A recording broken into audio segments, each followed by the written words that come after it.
Hey, welcome back to Reddit Asks. And we're going over questions that realtors are asking on Reddit. And I am answering them from my 16 years at this point of experience in real estate. And just giving some of my thoughts for you realtors out there. If you're thinking about becoming a realtor, or maybe you're new, or looking for some guidance or have thoughts, whatever. So, first question. We're gonna go with this one first. My broker is telling new agents that we're a team. We are not a team. I'm not sure what to do here. I'm at a very small brokerage. We have about 10 agents and only 3 are actually active. My broker keeps recruiting new agents and telling them that we're a team, but we're not a team. We don't share leads, commissions, clients, listings, anything. There was no agreement or contract in regards to any team stuff. All of the marketing material his wife is making for agents to share with prospects states that we're a team and we all work together to help clients. This is not true. It's confusing the new agents too. They're reaching out to other agents instead of the broker because he ignores them for advice.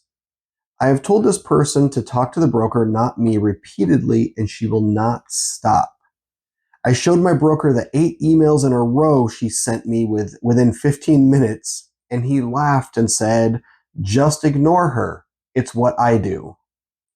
Another agent asked me if I knew of any photographers and then asked if I could pay for their photos for the listing that they got because they're broke, and they would pay me back at closing. This is horrible, but I have no reason to leave the brokerage because I'm on a 95-5 split and the location is good. Should I just ignore these people? I feel like that is going to make me look bad by association if I do. Has this ever happened to anyone else? So, you're at a brokerage and you're there because of the money. 95-5 split. Ultimately, and location.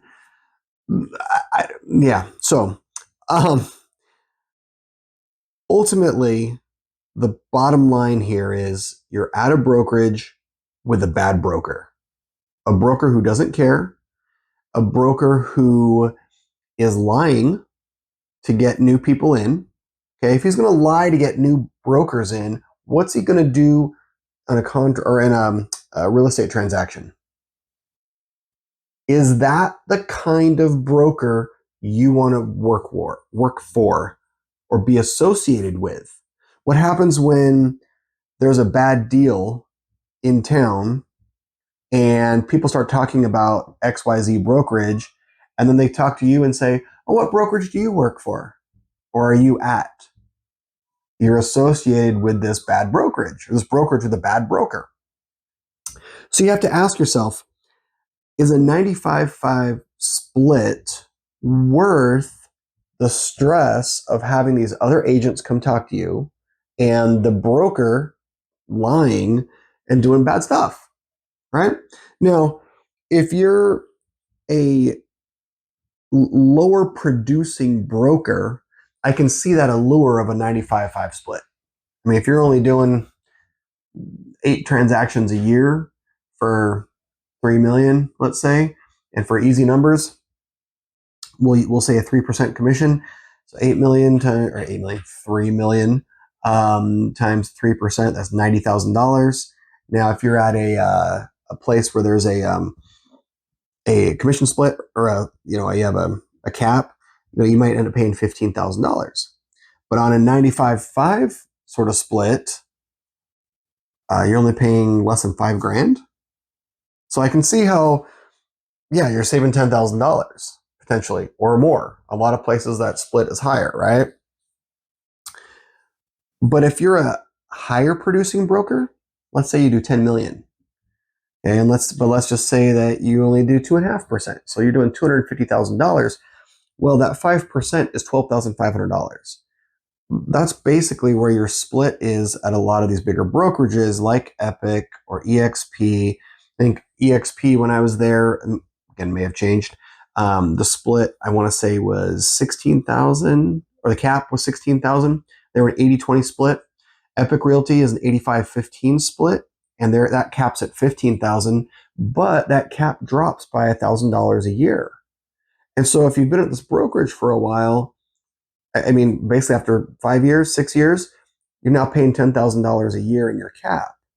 And so you'd actually be saving money on that. But not only that, brokerages like EXP and Epic, I don't know, I haven't looked into the details of all the other brokerages that have revenue sharing. But if you hit a certain threshold, and I know right now at Epic it's 10 million, or I want to say 25 transactions, something like that, that you are a power broker and you get your cap back in stock. So this 95-5 split saying the money is good, I feel like is short-sighted. You're not really looking at growth. You're not looking at your reputation. You're not looking at the reputation of the company you work for. And on top of that, these other companies have been looking at those things. And so they hire brokers that actually care, that want to do some things.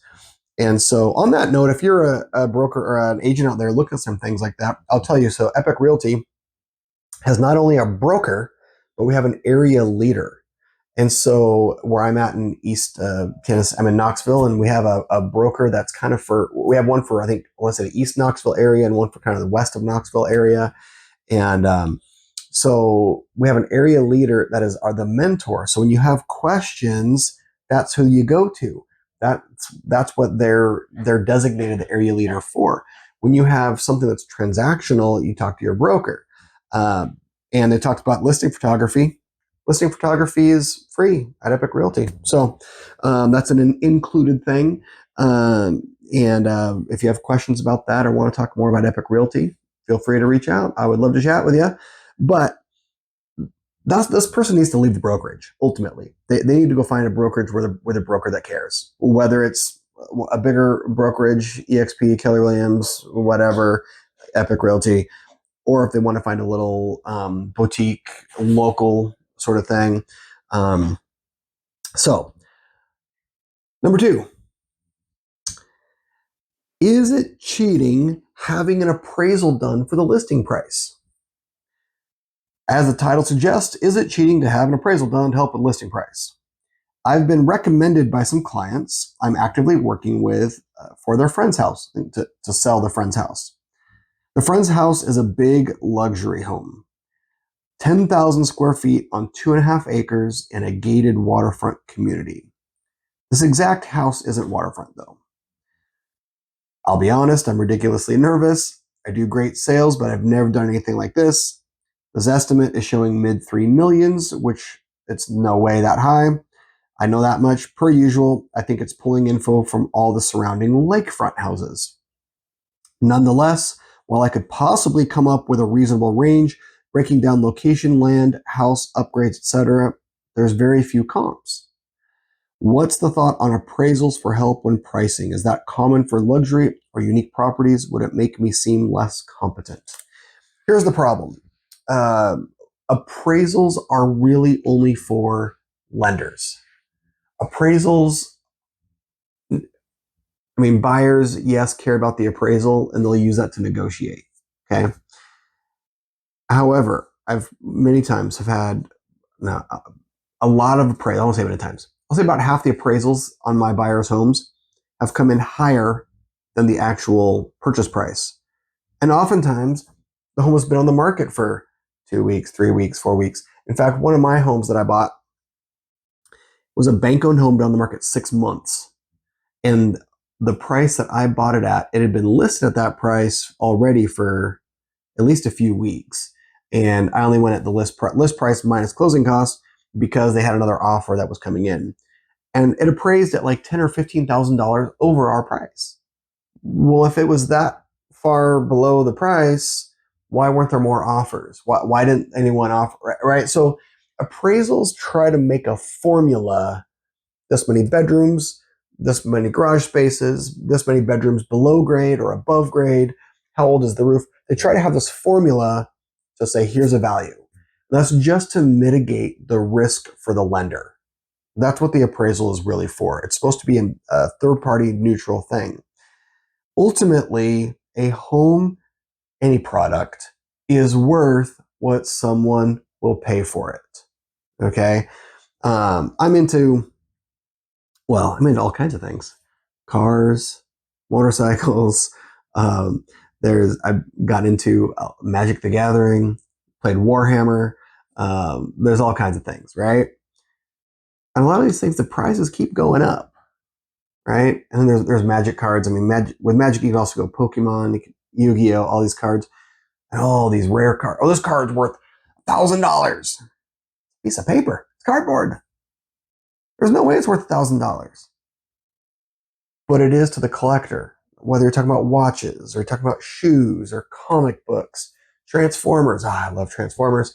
Um, Still find it hard to pay $400 for Generation 1 Megatron. Maybe someday. But the point is, value is in the eye of the beholder. And so, is it worth it to get an appraisal on this? Honestly, this size of a home, this type of thing, an appraisal could cost you $2,000, $1,500. I mean, do you really want to put out that kind of money to have them give you a value? I don't think so. I don't think that's worth it, honestly. It's more worth it to co-list with a highly experienced luxury agent in your office. Give them 25%. Talk to them and say, hey, I haven't done this. Find someone who knows waterfront homes and water community homes that has done a lot, right? Co-list with them and use their experience not only to get the listing, but also to make sure you're doing everything right, pricing it, staging it, marketing it. Because especially when you're coming to like luxury homes like this, your buyer base is very different than your entry level homes or your move up homes. You have a buyer base. For some people, this could be a second home, right? They've got this luxury home here, they got this luxury home here. For other people, this is their retirement home. There's a whole different kind of people that are spending $1.5 million, $2 million on a home.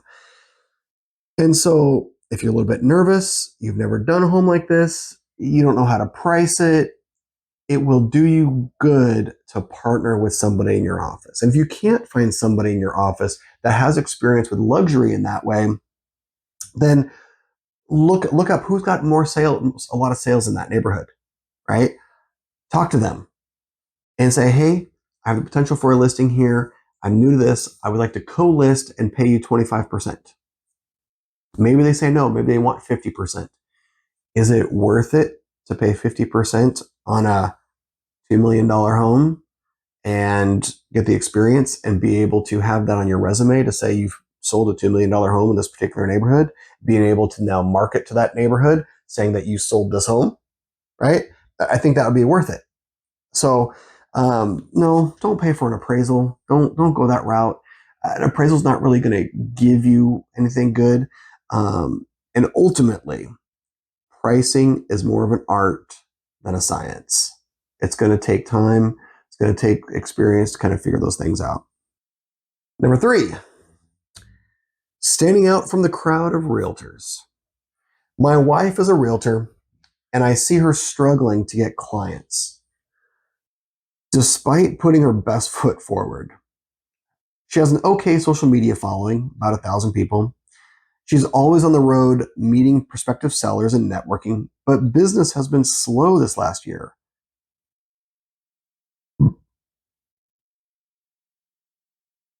I'm an IT guy and I want to help her out somehow. Maybe a better website or help her make content for her socials. So I was wondering, how do you stand out from the crowd of other realtors? I would appreciate your opinions on this. Well, there's a few things at play here. There's number one, business has been slow this year. But number two, as an IT guy, as a computer savvy guy, how can I help her? These are actually two differing things. Business could be slow because she's not doing as much follow up as she ought to be. Um, The social media following, maybe she's not putting enough of the right kinds of things out there to attract people in. She's always on the road meeting prospective sellers and networking, but business has been slow. So these prospective sellers, what's their time frame for selling? Maybe these are pipeline people for next year. Now I will say, like in our market here, the prices have basically been flat for the last 2 years. It's really moved into a balanced market. So I would wonder how long has his wife been in real estate agent? Did she just get in the market in 2020? And now he's realizing 2025 and the 2026 has been slow. um, or has she been in the business for 15 years and now all of a sudden is having a slow year? The market has been shifting. It's been a slow shift. It hasn't been a fast shift. I remember in going from 2012 to 2013,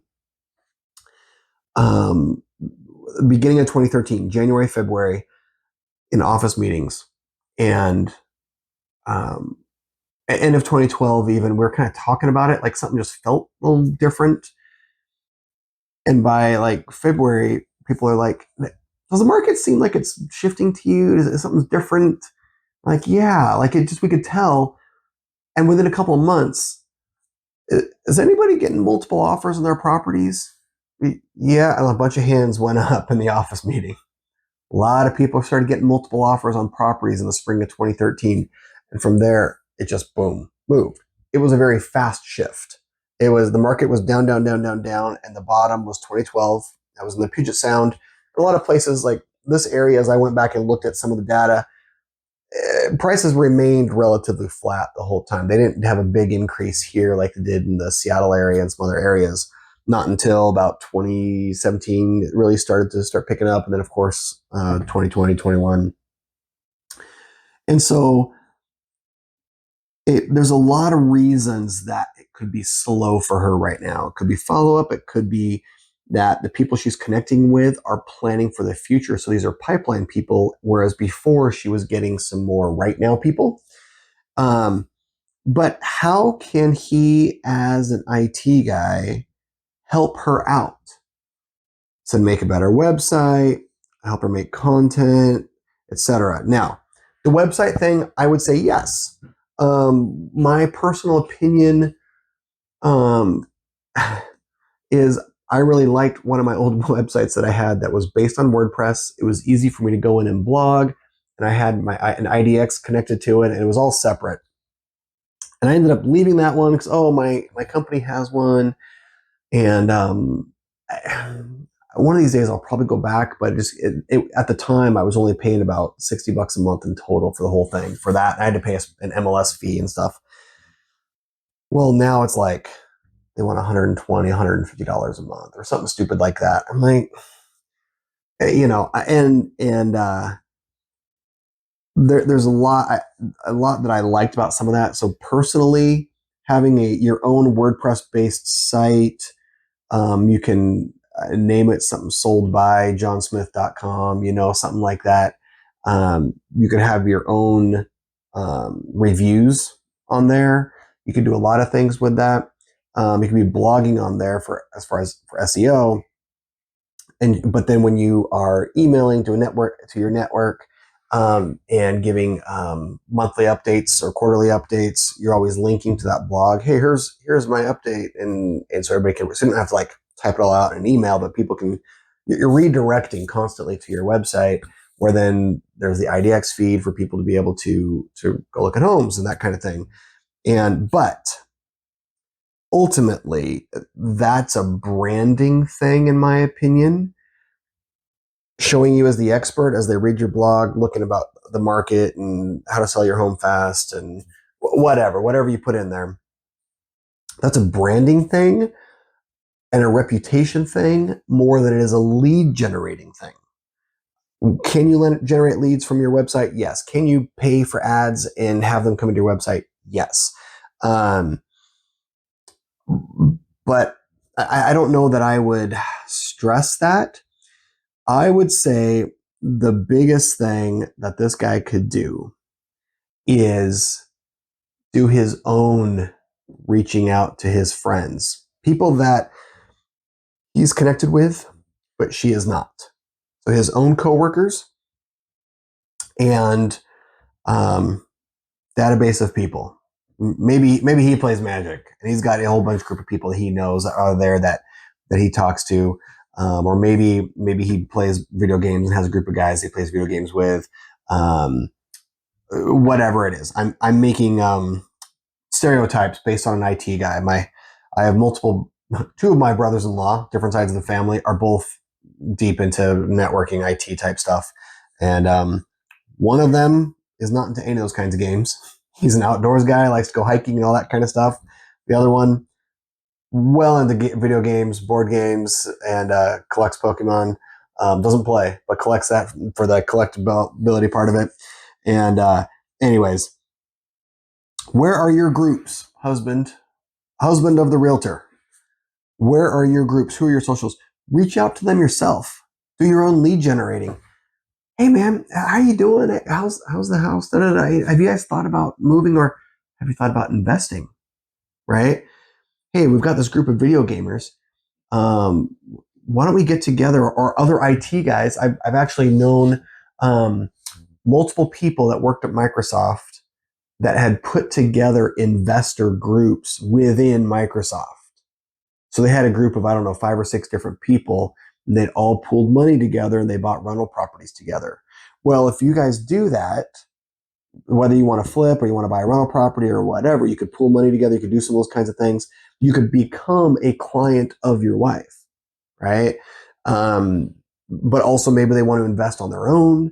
Anyway, go down the gamut. But you have conversations with the people that are not connected to her. And to me, that would probably be the best thing you can do is have the conversation and make the introduction. Tell your wife, hey, why don't you come with me down to the game store? You know what? I'm going to go play Magic, but I want to introduce you to the people that I play with on a regular basis. Hey, come on over for the this hike that we're doing this week with my hiking club. You know, I want you to meet these people, right? So those would be the kinds of things. It's those introductions, and the main reason is people do business with people they like and trust. And so if they don't know her, if they haven't made a physical connection face to face to whatnot, they may go with the next person that talks to them.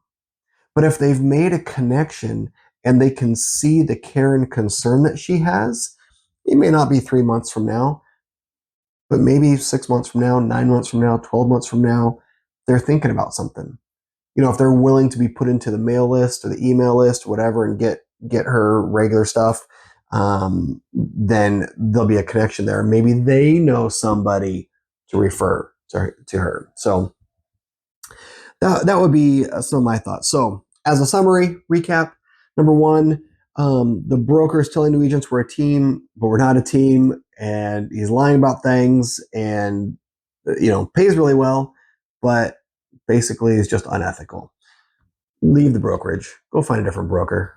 Find a reputable company, someone that you can claim, someone that you would be happy to bring a new broker into. That's what you need. Number two, is it cheating having an appraisal done for a listing price? Is it cheating? No. Is it worth it? No. Do your hard work. Go look at other homes. Bring on a trusted co-broker, a co-listing agent to help you sell this home, if that's what you really feel like you need. Number three, how do I help my wife stand out from the crowd? This year has been a little bit tough.